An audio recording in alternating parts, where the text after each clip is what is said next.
ಚಿಂದಿ ಉಡಾಯಿಸೋ ಖಾರ ಬಣ್ಣ ರುಚಿಯನ್ನು ನೀಡುತ್ತದೆ. ಮೆಣಸಿನ ಪುಡಿ ಚಿಂದಿ ಉಡಾಯಿಸೋ ಖಾರ ಬಣ್ಣ ರುಚಿ.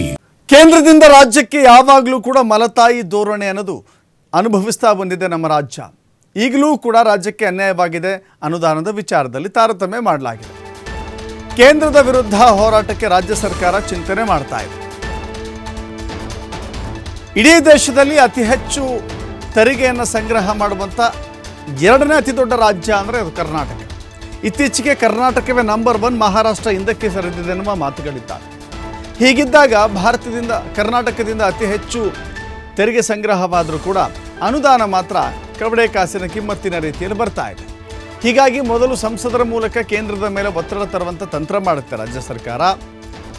ಇಲ್ಲವೇ ರಾಜ್ಯ ಸಂಸದರಿಗೆ ಮುಖ್ಯಮಂತ್ರಿಗಳೇ ಪತ್ರ ಬರೀತಾರೆ. ಇವತ್ತು ಪ್ರಧಾನಿಯವರ ಮೇಲೆ ಒತ್ತಡವೇರಿ ಅನುದಾನವನ್ನು ಬಿಡುಗಡೆ ಮಾಡಿಕೊಂಡು ಬನ್ನಿ ಅಂತ ಹೇಳಿ ಸಂಸದರ ಮೇಲೆ ಒತ್ತಡ ಹೇರುವಂಥ ಪ್ರಯತ್ನ ಆಯಿತು. ಪತ್ರ ಬರೆದ ನಂತರ ಕೆಲವು ದಿನ ಕಾದು ನೋಡುವ ನಿರ್ಧಾರಕ್ಕೆ ಬರ್ತಾರೆ. ಆನಂತರ ಕೇಂದ್ರದಿಂದ ಯಾವುದೇ ಸ್ಪಂದನೆ ಸಿಗದೆ ಹೋದರೆ ಹೋರಾಟ ಅನಿವಾರ್ಯ. ಮತ್ತೊಮ್ಮೆ ದೆಹಲಿಯಲ್ಲಿ ಹೋರಾಟಕ್ಕಿಳಿಲಿಕ್ಕೆ ರಾಜ್ಯ ಸರ್ಕಾರ ಚಿಂತನೆ ಮಾಡ್ತಾ ಇದೆ.